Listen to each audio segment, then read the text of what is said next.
Capítulo 5. Fruto prohibido. La pequeña reunión concluyó con oración.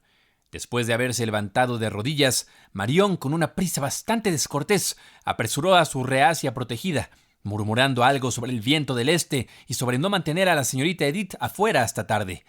La joven temía que el señor Eardley le dirigiera la palabra y confirmara el veredicto que su propia conciencia estaba pronunciando. Estaba en verdad en Babilonia, pero no se había mostrado como testigo de la verdad. Estaba quebrantando las leyes de Dios cada día. Estaba viviendo para sí misma y para el mundo. «Marión», dijo Edith con su suave voz infantil, casi ahogada por el sonido de las ruedas de su carruaje. «¿No hizo el buen hombre que uno deseara ser uno de los hijos de luz?» «Desearlo no sirve de nada», dijo Marión con tristeza, contenta de que la niña al frente no pudiera ver su rostro. «¿Pero acaso no sirve intentarlo?», sugirió Edith. La única respuesta de Marión fue empujar el carruaje con más rapidez. «Me gustó escuchar al buen hombre», continuó la niña.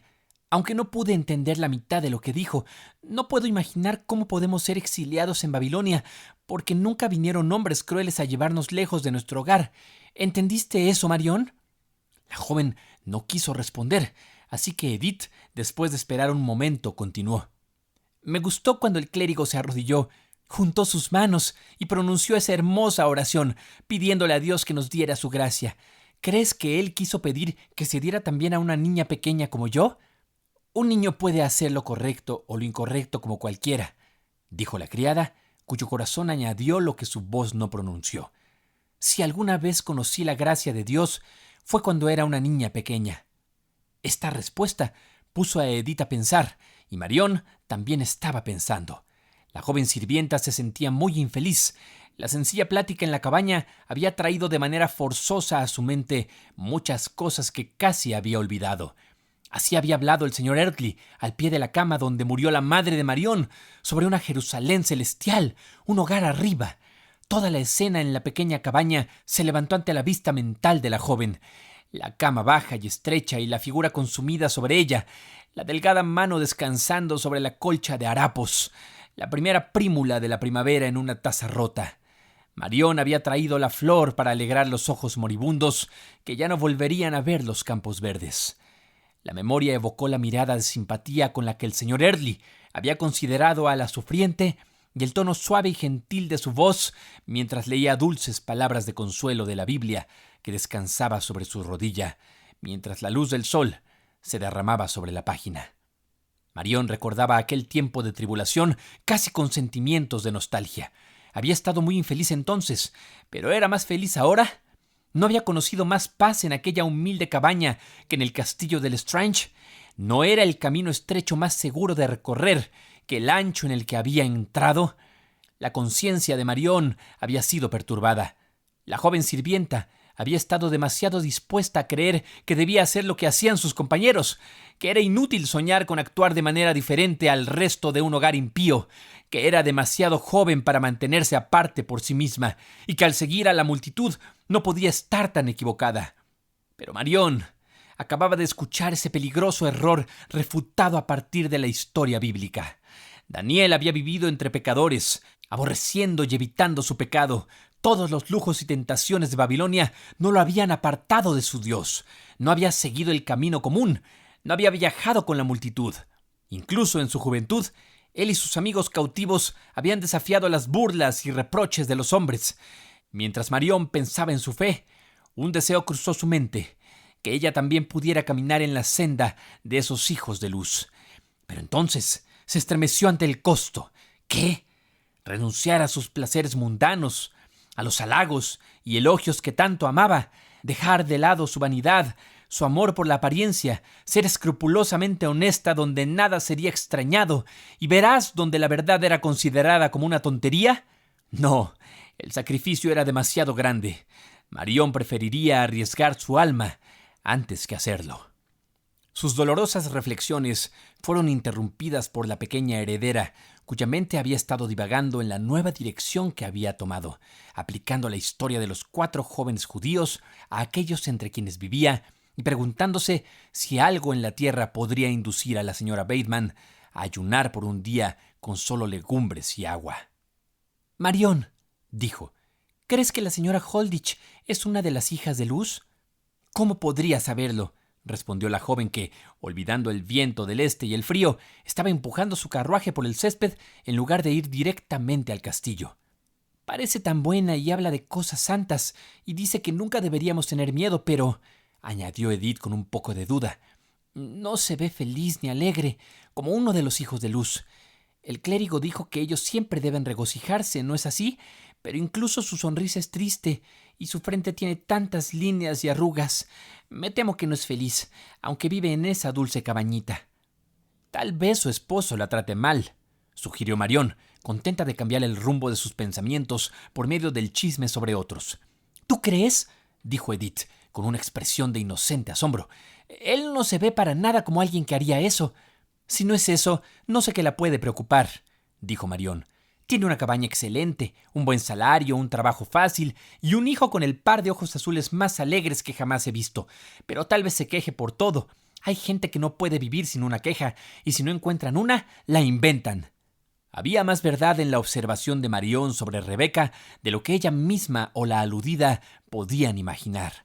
A la señora Holditch se le había dado un camino en la vida más libre de espinas de lo que suele corresponder a las mujeres, pero difícilmente se podía decir que hubiera conocido mucho del verdadero disfrute.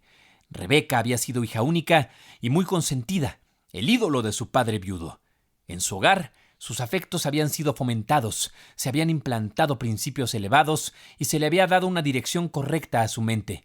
Pero en 1000 pequeñas maneras había sufrido por la falta de un entrenamiento juicioso de parte de una madre. Rebeca había crecido como una planta de invernadero, bien regada pero nunca podada. Necesitaba disciplina para desarrollar sus energías y correr su latente voluntad propia. Muy joven, Rebeca se había unido a alguien que había conquistado su profundo afecto. La belleza, los talentos y las virtudes de la joven novia eran tema de elogio general. Nadie dudaba de la futura felicidad de Robert, excepto aquellos que conocían a fondo a la joven que él había elegido. Gradualmente, Holditch se dio cuenta de que, cualesquiera fueran las cualidades valiosas que Rebeca pudiera poseer, no tenía todas aquellas que contribuyen a la felicidad del hogar.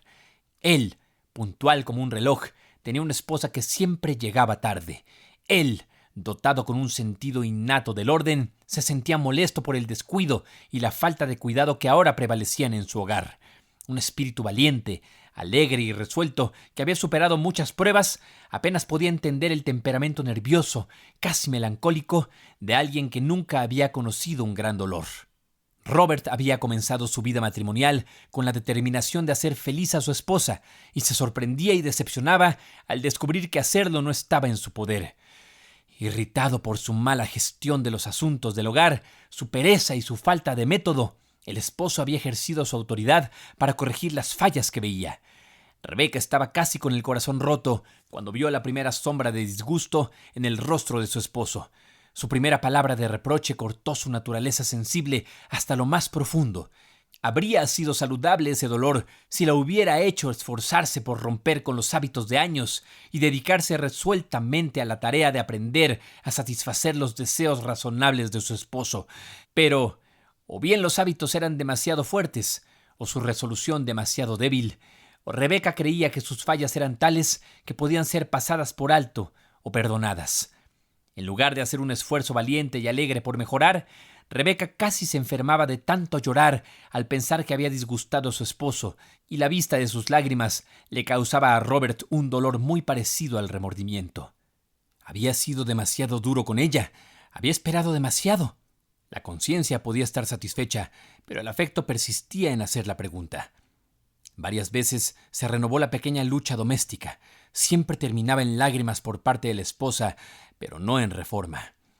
Robert podría haber quebrado un espíritu altivo o sometido un temperamento violento, pero no podía superar la resistencia pasiva de una mente indolente y sin entrenamiento.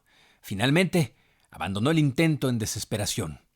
Decidió ser indulgente, deseaba ser ciego, trató de creer que las fallas de Rebeca eran solo las propias de su sexo, que si era débil, desconfiada, desorganizada, era simplemente porque era mujer.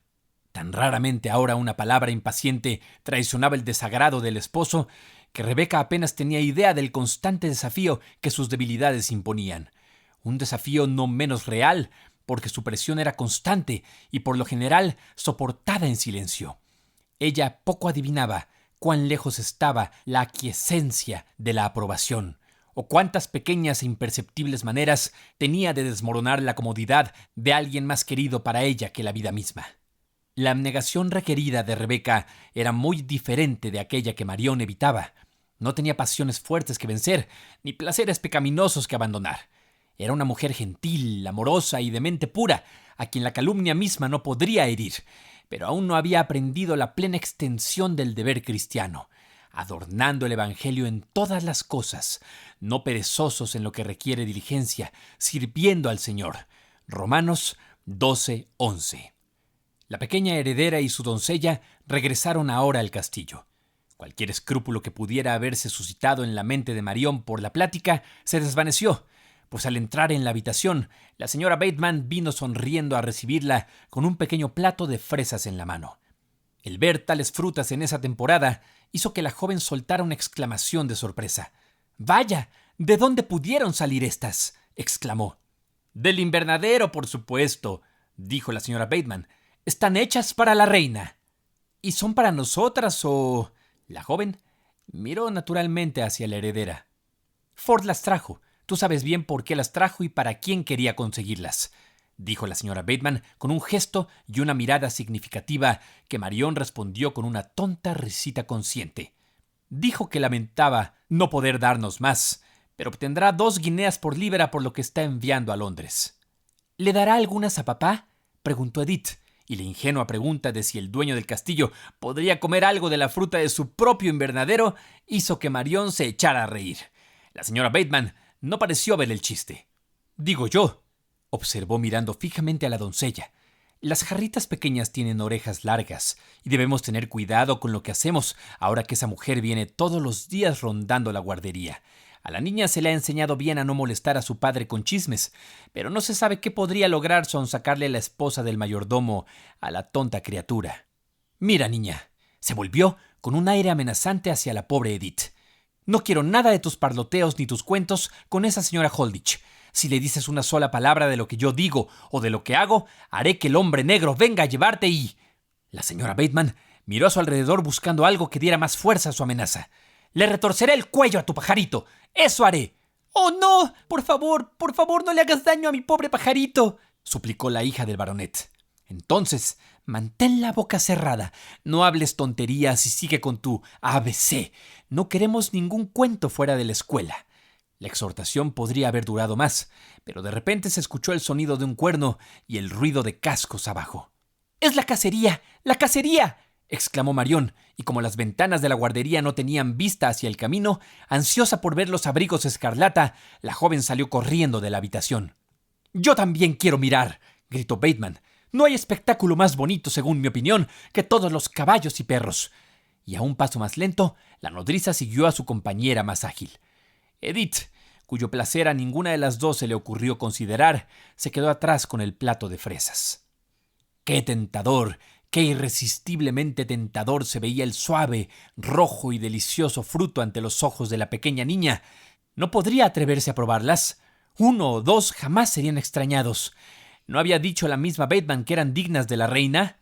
Medio levantándose sobre las puntas de los pies, porque la niña enfermiza aún era apenas más alta que la mesa, Edith extendió su diminuta mano y tocó una de las bayas carmesí. ¿Por qué entonces retiró la mano lentamente con timidez, como si no se atreviera a tomar la fruta madura? ¿Acaso Edith había escuchado un paso en el pasillo, o era el miedo al misterioso hombre negro lo que asustaba a la pobre niña? No, Edith estaba pensando en los 4 jóvenes judíos que habían vivido con la comida de los prisioneros en lugar de desobedecer la ley. «Ellos no la habrían tocado», murmuró para sí misma. «Ellos renunciaron a todo lo delicioso porque no querían hacer lo incorrecto, y el gran Dios en el cielo estaba complacido. ¿Acaso no me ve ahora? ¿No quiere que la pequeña Edith sea como los hijos de luz? No miraré más la fruta. Si la miro, estoy seguro de que no podré evitar probarla. Hablaré con mi pajarito en su lugar». Y con simple fe y obediencia, la pequeña se alejó de la mesa. Fue una victoria infantil sobre una tentación infantil, pero ¿Quién podrá estimar la importancia del primer triunfo del principio sobre la inclinación, del primer esfuerzo de genuina abnegación? La semilla de la palabra había caído en el tierno corazón de la niña, y ya el brote prometedor se mostraba en su simple obediencia.